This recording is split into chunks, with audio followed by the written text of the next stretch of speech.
Busy is lazy. Busy is a form of laziness. This is something that I explored in my book, The Magic of Focus, where I talk about the difference between being busy and being focused. And actually, what a lot of people don't know is the reason my company is named The Focus Bee, or my podcast, The Focus Bee Show, is because I believe in being a focus bee and not a busy bee. So, how can you shift away from this pattern of always being busy, always having something to do, always being in a rush, and instead being highly productive and highly effective? This is what we're going to explore in this episode, how you can shift from this state of busyness to this state of high focus. The first step is to realize, why are you being so busy? What is really happening? What is this hustle all about? And this is something that we discuss in the episode with Grace Marshall, talking about struggle. Often when we're in a state of being very, very busy, hustle, hustle, hustle, it's a state of fear. It's the equivalent of us always being in that flight mode. We're afraid. Often we're afraid of failing. Often we're being afraid of being judged or rejected by others. Therefore, let's just keep super busy so we look like we're highly productive and we will not face rejection, or we will not have to deal with the pain that we might fail at something. Being extremely busy, being always in a rush, is a coping mechanism. It's a form of avoidance. And you are avoiding the pain of dealing with the bigger things, the important things that you're probably procrastinating. So as we're being very busy, this helps us to do a lot of the urgent, fast, little work. If you're familiar with the Eisenhower matrix, with Q1, Q2, Q3, Q4, with important versus urgent, then you know that if something is both important and urgent, it's in that Q1 section, and that's generally where all the busy work happens. It's either in Q1 or in Q3, therefore in the urgent column. Busy, busy, urgent and important, or urgent and non-important, versus finding that nice golden juicy part of important but not busy, not urgent. So important, non-urgent is Q2. And this is where the goals, the planning, the long-term actions take place. In your work, in your career, or in your business, you might find situations where all the very important things never seem to get done, or only get done at the very last minute, whereas all the really busy things happen fast. You answer that Slack, you answer that email, but somehow you don't get round to writing that article or that proposal. This is also something that's addressed by Oliver Burkeman in the 4,000 Weeks, where he explains that the more busy and urgent work we do, the more we end up on the hamster wheel, because people answer quickly and therefore we answer them back, and the more urgent work we create for ourselves. So it's also paradoxical that the more efficient you think you are by being super busy, the more you're attracting more busy work. It takes a totally different mindset to be able to let go of this busyness and instead to shift towards focus, deep work, productivity, important work. The mindset comes from, instead of seeking validation through external people, yourself, through all the busy little actions you're doing all the time, wanting their approval, wanting them to see you in a good light, you start to look at what actually makes a difference and what actually drives outcomes that you're looking for. Busy work is focused on actions, specific actions that you need to take, often very small actions that don't actually make a difference, whereas important, focused, deep work is really linked to outcomes. So we've got action driven and outcome driven. When you shift from being this place of busy, busy, busy hamster wheel to what could maybe be called a flywheel, flying above the hamster wheel almost, in this state of focus and deep work, this is when you start to look at activities that drive results and outcomes. Let's look at two parallel scenarios. One case, you have John, who's always doing urgent work. So he's always answering emails very quickly in his Slack and back-to-back meetings, never takes a break, and feels very productive. But at the end of the day, he's just maintained the communication, been to a ton of meetings, maybe written one document. Then maybe we have Jason that is highly into all this deep work stuff.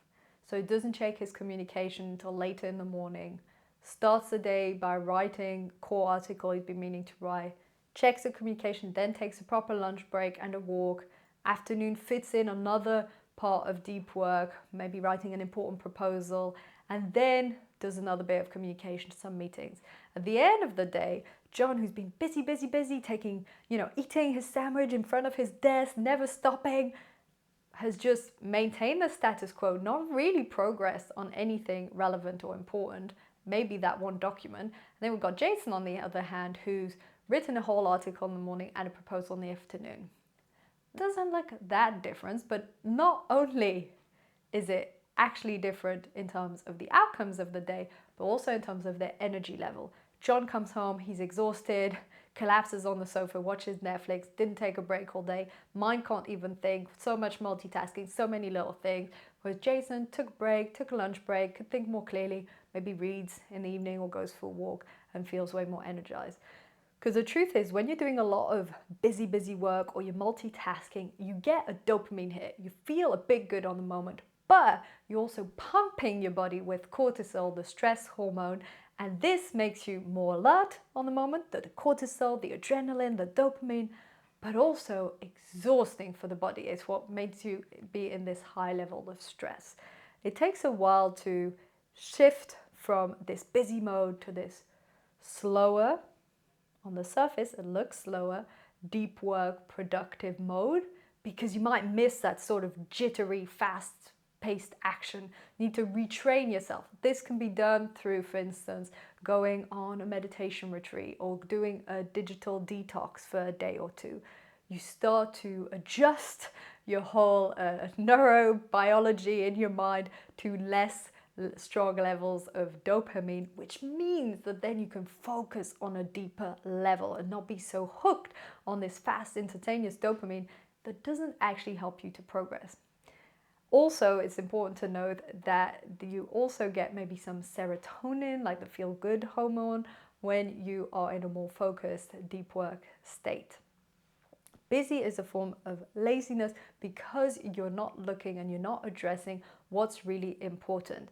And instead you're just jumping on the bandwagon, jumping on the hamster wheel and doing a lot of things without really pausing and thinking what is relevant now, what actually matters, what would really make a difference in your work, in your business, in your company, that would help you to get to that next level, get to that next milestone.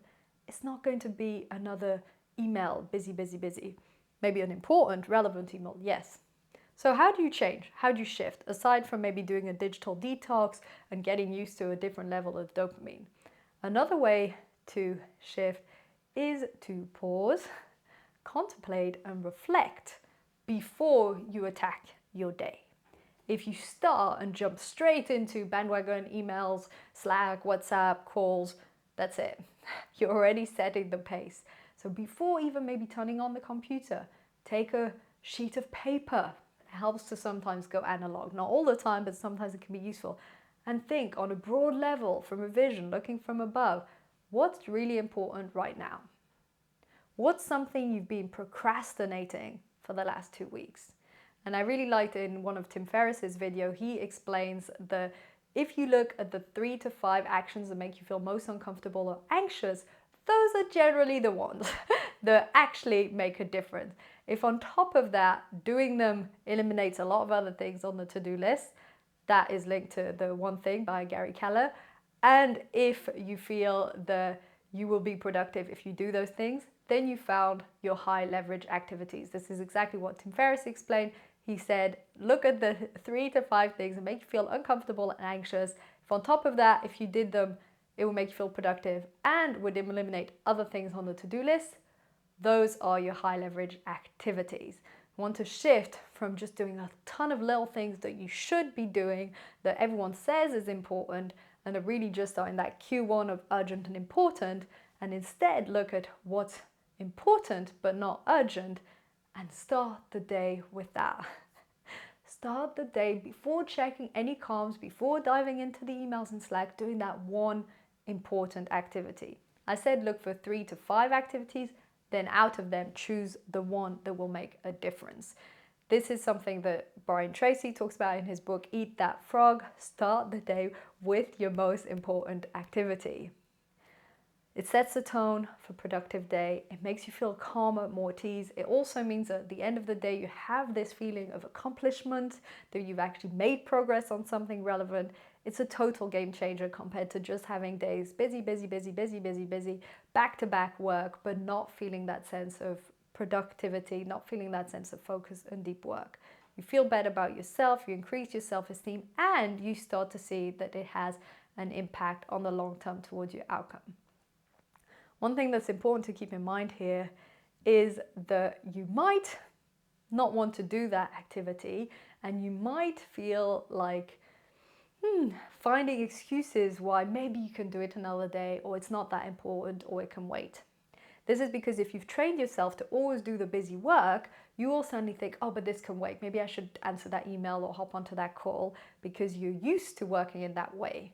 To shift to do the most important thing, there will be some resistance, because A, it's a new habit, always resistance, and B, it's totally different in the way you're functioning and demands more effort. It demands more effort to suddenly write that whole article than to just answer that email. So of course there is resistance. I wrote a whole article on my Substack on resistance where I explore this, like why we feel resistance with certain projects and deep work and creativity.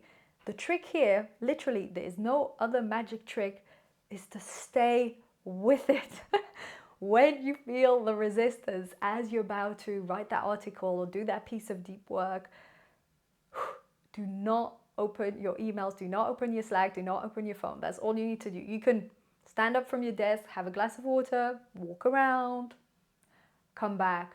And sometimes, and I've done this when I was writing my book on focus, The Magic of Focus, I started every single day with writing for half an hour to an hour and a half my book. And there were many days, I'd say more often than not, where I didn't want to. Where I sat down and I thought, oh, what am I going to write now? Total resistance, total blockage, and I would just stare at the screen. And what happens is you get bored. After a while, you're staring at the screen. All right, I write 1 or 2 sentences. And you just start. And then you continue. And this happened systematically, and then I got used to that feeling. Systematically, I would be in flow after 15 or 20 minutes.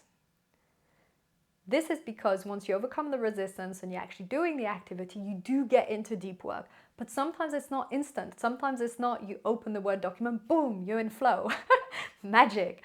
Sometimes it is. Those are the great days. Other times you're not in flow immediately, and that's when you need to face that resistance, cope with it, literally stare it in the eye, and after a while, maybe jot down a few things on a piece of paper, think about it, and give yourself that permission for it to be totally imperfect or rubbish. That also really helps. At the time I was reading The Artist's Way by Julia Cameron, fantastic to release that creativity and doing the morning pages. That also helped with making the bar quite low, so I just begin. It helps with overcoming that perfectionism and high achiever. So when you start your day and you feel that resistance to do the deep work and do the focus work, know that it's normal, that we all feel it. I'd be curious to know if there are people who don't out there, and that it's okay, that you can overcome it, and then you get into flow, which is where your productivity and your performance really skyrocket.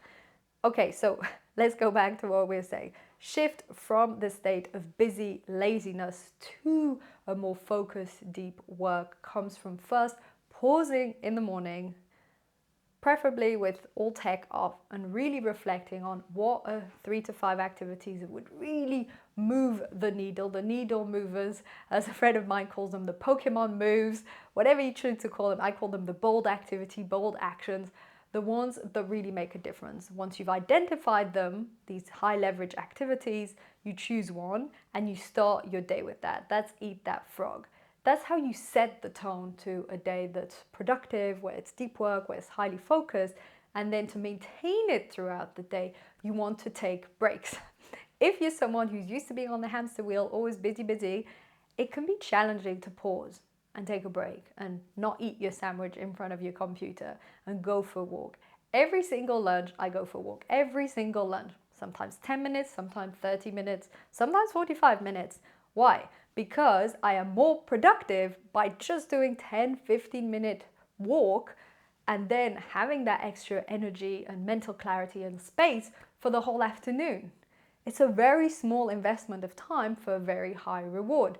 The odd time I've made an exception for whatever reason and haven't been for a walk, I have noticed that I'm not as focused, I'm not as clear in my mind, I don't perform at the same level, therefore it's an absolute must. So paradoxically, having a small break in the morning, going for a lunch walk, even if it's very short, it's still 10 minutes, it's still way better than not at all. What it does for the oxygen, the airflow, the daylight, the walk, it's way better than not walking at all.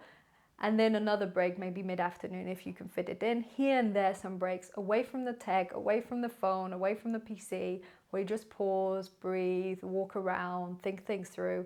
This makes things a lot more clear. As you're shifting from this state of busyness to this state of focus and deep work, you will feel resistance to taking breaks. Really funny, right? That we feel resistance to taking breaks. It's quite a nice thing to do. It's not torture, but you have this sense of urgency. You have this sense of so much to do. I can't keep track. I must do so much. I can't pause. But when you pause, you get to see more clearly what actually makes a difference. What are you procrastinating? How are you feeling in your body? What's something that's really important that you've neglected today? What's something you haven't confronted yourself with?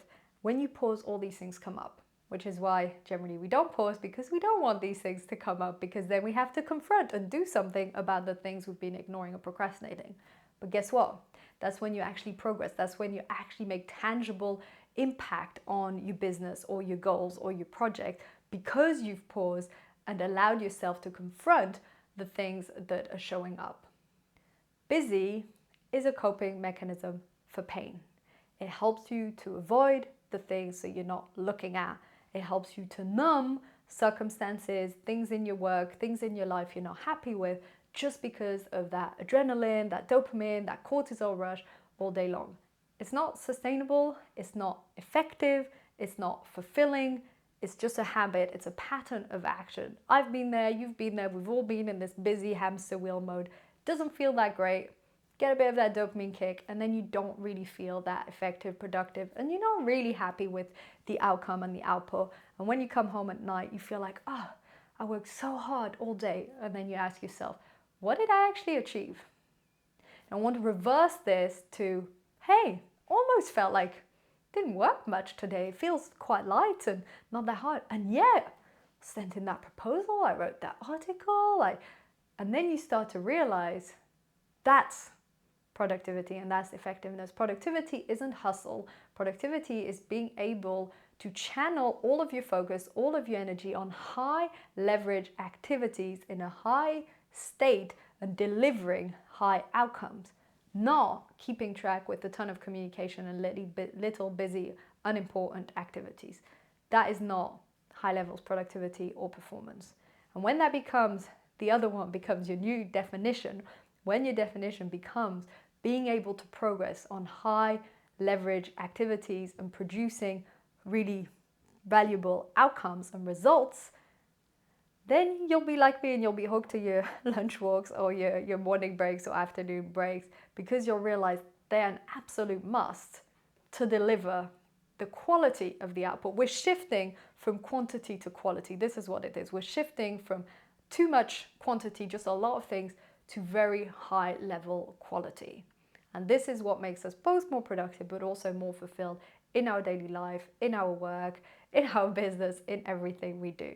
So I hope this was useful for you, shifting this mindset, but also the actions in terms of going from busy to focused. I would love to hear from you in the comments on the YouTube channel. What is it that helps you to shift from this busyness to this more productive and focused? Maybe what tools you use, or what mindset, or what books you've read on it. I would love to hear your insights on this. And if you haven't already, please subscribe to the YouTube channel or the podcast. Rate it on Spotify or Apple Podcasts. It makes a world of difference and helps me to continue to deliver these types of episodes and videos and podcasts on this topic. So thank you so much for tuning in. Looking forward to reading your comments below. See you in the next episode.